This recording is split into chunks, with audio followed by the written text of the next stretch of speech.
At my wedding reception in Palo Alto, I was adjusting my veil in the reflection of a dormant smart glass control panel. To the guests, it was just another expensive slab of black glass. To me, Jenna, the cybersecurity analyst who secured this entire estate's network, it was a monitor. I saw it, the tiny red recording light of the integrated camera blinking in the reflection. Watching the feed, I saw her. My mother-in-law, Patricia, was standing directly behind me, slipping 3 clear drops from a small glass vial into my champagne flute. Drop a comment and let me know where you are listening from and what time it is for you right now. I would love to know who is part of our community. I didn't gasp. I didn't let my breath hitch. In my line of work, panic is just another form of system failure, and I've spent my entire career building redundancies to prevent exactly that. I watched the smart glass panel, my eyes locked on Patricia's reflection, as she tucked the vial back into her designer clutch, with the practiced ease of a career criminal. She thought she was dropping a payload into an unprotected server. She thought I was the vulnerability. I reached up and pressed 2 fingers to my carotid artery, counting the rhythm. 72 beats per minute. Steady. Functional. My internal cooling system was working perfectly. To anyone else in this $3 million Palo Alto ballroom, I was just a bride, taking a moment to breathe. But I was not breathing. I was running a threat assessment. Patricia had just initiated a 0-day exploit, a malicious attack on a system that does not even know it is being targeted. I waited. Pacing is everything in a high-stakes breach. I watched through the dark glass as Patricia turned her back to me, her face shifting instantly, from predatory focus to social grace, as she greeted a venture capitalist from Sand Hill Road. She was the perfect lead administrator, draped in $20,000 of silver silk, moving through the crowd like she owned every byte of data in the room. The second her line of sight was blocked, I moved. It was not an emotional scramble. It was a redirection of malicious traffic. With the steady, surgical precision of a coder, patching a critical bug in a live environment, I reached out and swapped our identical champagne flutes. I did not tremble. I did not spill a drop. I simply rerouted the poison back to its source. Her destruction was now sitting in her own hand, and the system was back in my control. I turned away from the smart bar and walked toward the head table. My heels clicked a consistent, rhythmic pattern against the reclaimed oak flooring, the sound of a hardware clock ticking toward a scheduled execution. I sat down next to Brian. He looked at me with that open, honest warmth that makes him such a brilliant civil rights attorney, but also completely blind to the corrupt code running in his mother's veins. He squeezed my hand under the table, his thumb brushing over my wedding ring. He whispered that I looked like a dream. I smiled back, but my mind was elsewhere, calculating the latency period of whatever chemical Patricia had just ingested. He had no idea that 10 feet away, the woman who tucked him in at night was currently sipping on her own malice. I looked across the table. Patricia was seated now, holding court with the elite of Silicon Valley, playing the role of the benevolent matriarch with terrifying accuracy. She caught my eye and raised my glass in a silent, mocking toast. There was a tiny, jagged smirk on her lips that said, checkmate. She really believed she was the architect of this moment. She saw me as a glitch, an unwanted line of code that needed to be deleted to keep her family's legacy pure. I picked up my water glass, took a slow, deliberate sip, and watched the golden liquid disappear down her throat. I did not feel pity. I felt the cold, hard satisfaction of a firewall holding firm. To understand why I did not stop her, why I did not grab her wrist and scream for the security detail the moment I saw that vial, you have to understand the architecture of our war. This was not a sudden crime of passion. This was the final stage of a system override Patricia had been attempting for 2 years. From the moment Brian introduced us, I was a zoning violation in her perfectly curated world. The Palo Alto Hills are built on old law money that looks down on anyone who actually works for a living. To Patricia, my master's degree and my career in cybersecurity were just dirty technical work. The real system failure occurred 6 months ago. I remember the library, the smell of expensive mahogany, and the weight of a legacy that felt more like a tomb. Patricia slid a creamy envelope across her desk. Inside was a cashier's check for $3 million. She called it a severance package. She looked me in the eye and said, Jenna, you are a lovely girl, but you are corrupt data in our family's code. Take this settlement and delete yourself from Brian's life. I am simply saving you the embarrassment of trying to fit in where you do not belong. Most people would have cried or thrown the check back at her. But I am a survivor of a different kind of environment. I did not feel insulted. I felt a mental firewall activate. In that moment, I realized that Patricia's bribe was not a gift or an insult, it was just invalid data trying to enter a secure system. I sat there, my pulse steady, and simply slid the check back. I told her, "I think you're underestimating the value of my assets, Patricia. I am not for sale." That was the moment her eyes changed. That was when I stopped being a nuisance and became a high-level threat. In my field, we talk about extinction bursts. It is what happens when a malicious program realizes its initial attack has been blocked. It does not stop. It escalates to a frantic, destructive peak. The week before the wedding was Patricia's extinction burst. She went scorched earth. On Tuesday, she called our florist and tried to cancel the entire order, claiming the bride had died in a car accident. The florist, a woman I had worked with on 3 security projects, called me immediately. On Thursday, I found Patricia in the bridal suite, her hand hovering near my veil. When she left, there was a jagged tear through the delicate fabric. She claimed her ring caught it, but I know the tensile strength of that lace. You have to want to rip it. I fixed the veil with silver thread, a technique I use when patching code under pressure. I did not tell Brian. I knew if I did, she would gaslight him, calling me paranoid, saying I was just a stressed bride, imagining glitches in the system. She relied on the fact that her behavior was so irrational that no logical person would believe it. But she forgot that I do not deal in rationalizations, I deal in forensics. So when I saw that vial at the reception, everything clicked. This was not just hatred. This was the final detonation of her extinction burst. She wanted a total system collapse, and I was simply going to let her be the one who crashed. The tapping of a platinum spoon against fine crystal echoed through the smart estate like a high-frequency ping, signaling the start of the final sequence. Patricia stood up, looking every bit the Silicon Valley monarch in her shimmering couture suit, the digital projection walls of the estate shimmering behind her. She raised the champagne flute, the one she had tainted with her own hands, high into the air. The room went quiet, a collective pause as 200 of the Valley's most powerful people waited for the matriarch to speak. She smiled at the guests, but when she turned her gaze toward me, it was the smile of a predator that had cornered its prey. It was a look fueled by what psychologists call a narcissistic injury. By refusing her $3 million bribe, I had not just rejected her money, I had rejected her control. To a woman like Patricia, who views every relationship as a transaction she must manage, my non-compliance was not just a disagreement, it was an existential threat to her social reality. I was invalid data that had to be deleted to restore the integrity of her perfect world. Marriage, she began, her voice projecting with that practiced, finishing school cadence that hid the rot underneath, is about the union of legacies. It is about partnership, knowing who you are, and most importantly, it is about trust, knowing that the person sitting next to you has your best interests at heart. She looked me dead in the eye on the word trust, her thumb grazing the glass as if she were stroking the very weapon of my destruction. I did not blink. I did not flinch. I simply raised my plain water glass in return, a silent gesture of acceptance. "To the happy couple," she said, her voice dripping with the satisfaction of someone who thought they had already won. She tipped the glass back. I watched the golden liquid disappear. I watched her throat move as she swallowed once, then twice, draining the poisoned chalice to the very last drop. She sat down, looking triumphant, and immediately began a casual conversation with my father about his country club membership. I sat perfectly still, my pulse holding at a constant 72, a rhythmic baseline against the surrounding chaos. In my line of work, we talk about latency, the delay between a command being sent and the system responding. I knew the exact latency of the chemical she had used. It was not designed for a polite swoon. It was designed for maximum public humiliation. The forensic toxicology report would later confirm it, a concentrated neurotoxin intended to trigger an immediate, uncontrollable system crash of the nervous system. 1 minute passed. Then 2. The system was still running, but the malware was already deep in the registry. I watched her blink rapidly. She tried to take another bite of her sea bass, but her fork stopped mid-air. I could see the structural groan beginning in her nervous system, that moment in engineering, where a beam begins to splinter under a load it was never meant to carry. Her face, usually a mask of heavy foundation and composed authority, began to shift into a violent, sickly shade of gray. The system lag had started, and the total crash was only seconds away.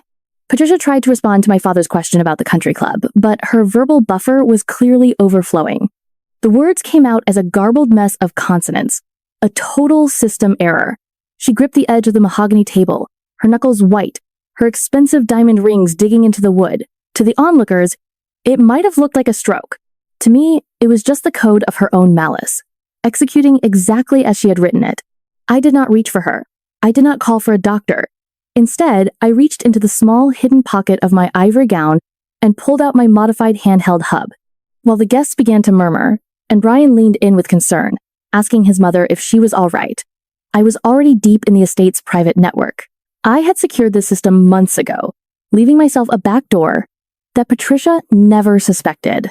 I ran a rapid scan of her personal cloud server, searching for the final payload.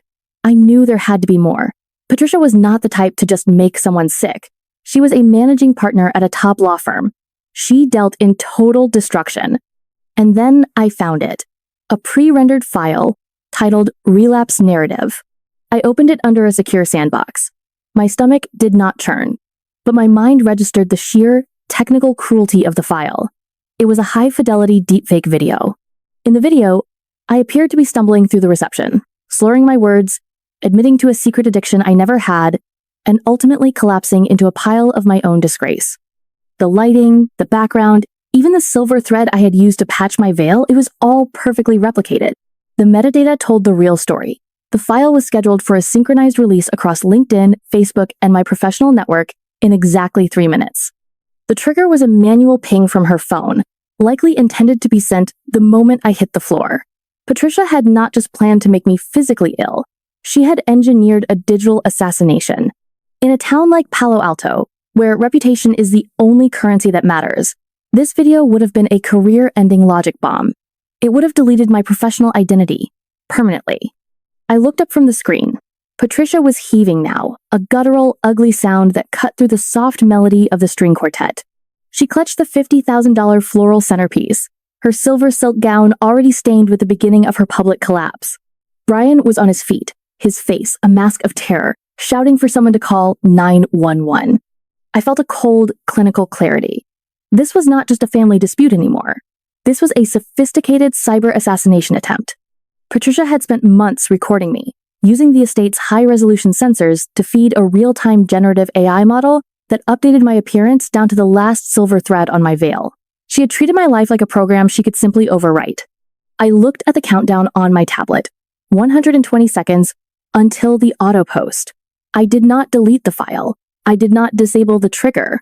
I simply changed the destination. If Patricia wanted a public unveiling of the truth, I was going to give her exactly that, but with a forensic update she had not accounted for. Patricia finally hit the critical failure point. The violent, retching sound she made was guttural and raw. A total system crash in front of 200 of Silicon Valley's elite. She lunged forward, her silver silk gown twisting as her knees gave out, and she collapsed directly into the $50,000 floral centerpiece. Lilies and crystal shards scattered across the head table. As she heaved, the stench of bile and expensive champagne filling the air. The string quartet drifted into a discordant silence, replaced by the sharp, frantic gasps of horrified guests. Brian was over her in seconds, his instincts as a civil rights attorney giving way to pure, unadulterated terror for his mother. He was shouting for a doctor, his hands trembling as he tried to steady her. But I stayed seated. I watched the ruin from my chair, my heart rate remaining a clinical, unwavering constant. To the room, it was a tragedy. To me, it was just the inevitable result of a poorly written script. I looked down at my handheld hub. The timer for her deepfake autopost had reached 0. I felt a flicker of cold satisfaction as I executed Protocol Omega. With a single, decisive swipe, I overrode the estate's centralized server. I did not delete her digital assassination attempt. I simply swapped the file path. Suddenly, the 360-degree digital projection walls that lined the ballroom flickered. The shimmering loops of our engagement photos vanished, replaced by a high-definition feed from the smart bar 10 minutes earlier. The room went from chaotic to deathly silent. On every wall in the estate, Patricia appeared in grand scale. She was not the regal matriarch or the victim on the floor. She was a predator. The footage was crisp, the audio perfectly captured by the bar's forensic-grade mics. The entire guest list watched as Patricia practiced her sorrowful mother speech, her elegant script looping over her tongue as she meticulously slipped 3 clear drops from a glass vial into the champagne flute. "Ladies and gentlemen, I must apologize for the interruption," the giant projected Patricia said on the walls, her voice echoing with chilling premeditation. "My new daughter-in-law has struggled for years with personal demons. We hoped the stress would not trigger a relapse, but it seems the alcohol was too much." The irony was lethal. The real Patricia was currently heaving into the white linen tablecloth, while her digital ghost explained away a crime that had not even happened yet. I saw the exact second the architecture of the trap became visible to Brian. He stopped trying to help her stand. He froze, his eyes fixed on the wall where his mother was caught in a loop of digital malice. He looked at the cream-colored stationery that had spilled from her clutch, the speech she had already written, for a collapse she had engineered. The concern in his face did not just fade, it was deleted. It is a rare thing to watch a man realize that the monster was not a glitch in the system, but the person who built it. Patricia looked up from the mess, her eyes wide and unfocused, searching for a face that held a shred of sympathy. She found none. She saw only the cameras of 300 guests recording her confession, broadcast on her own walls. She had wanted a public execution. She just did not realize it was her own system that was on the chopping block. I sipped my water and watched the firewall hold. The system was finally clean. It has been 12 months since the system collapsed at the Sterling estate. Everything stayed silent for days after the wedding, but in my head, the sound of that pen on paper kept echoing the sound of Brian signing the statement that would send his own mother to prison. It was not a moment of heat or a breakdown of logic. It was a professional amputation. Brian is a civil rights attorney. He spent his life fighting for people whose voices were being overwritten by those with more power. He could not abide by a code violation of that magnitude, even if the source was his own blood. Patricia is currently serving 36 months for aggravated assault and cyberstalking. Her defense team tried to argue that the deepfake was a joke, a harmless prank gone wrong. But you cannot argue temporary insanity when the prosecution has a digital trail of 3 days of premeditated scripting. The law, like code, does not care about your intentions. It only cares about the execution. Her law firm did not just fire her. They erased her. Every mention of her name was deleted from their website within 24 hours of the footage going viral. In the high-stakes world of Palo Alto, she became a legacy virus, something to be quarantined and then permanently removed. Brian and I did not move into the Sterling estate. We let the bank handle the foreclosure of that tomb. Instead, we bought a fixer-upper in a quiet coastal town, where the only thing that pings is a local lighthouse. It has good bones, but it needs work. Just like us. I spend my afternoons sitting on the porch, watching the tide, and realizing that Brian's choice was not just about me. It was about the sovereignty of chosen integrity. For a long time, the world tries to tell you that family affection is a biological contract you can never cancel. They tell you that loyalty to blood is the ultimate firewall. But Brian taught me that real loyalty is not to a person's DNA. It is to the truth. By pressing those charges, he did not just protect his wife. He protected the very foundation of his own character. He chose to be an orphan of reality, rather than a son of a monster. That is the highest form of romanticism, not a bouquet of flowers, but the courage to delete the toxic users from your life, even when it leaves your registry empty. I look at our marriage now, and I do not see it as a perfect, unbroken line of code. I see it as a secure system that survived a massive, multi-vector stress test. We are not running on the old, inherited software anymore. We have built our own encrypted operating system from scratch, one built on transparency, hard patches, and a total lack of backdoors. The trauma did not leave a scar. It left a verified kernel. I used to think a perfect relationship meant no bugs and no crashes. But the philosophy of my work has taught me otherwise. A system is only as strong as the attacks it can withstand. We were tested to the point of structural failure, and we did not just hold the roof up, we fused. We trust each other with a depth that most couples never reach, because they are never forced to run a full system audit on their own families. I know with absolute certainty that when the next exploit comes, his firewall will be as impenetrable as mine. If you believe that toxic family members do not deserve a seat at your table, hit that like button and share this story. They were not shocked by what they had done. They were just shocked that I stopped playing along. And tell me in the comments, what is the pettiest thing an in-law has ever done to you?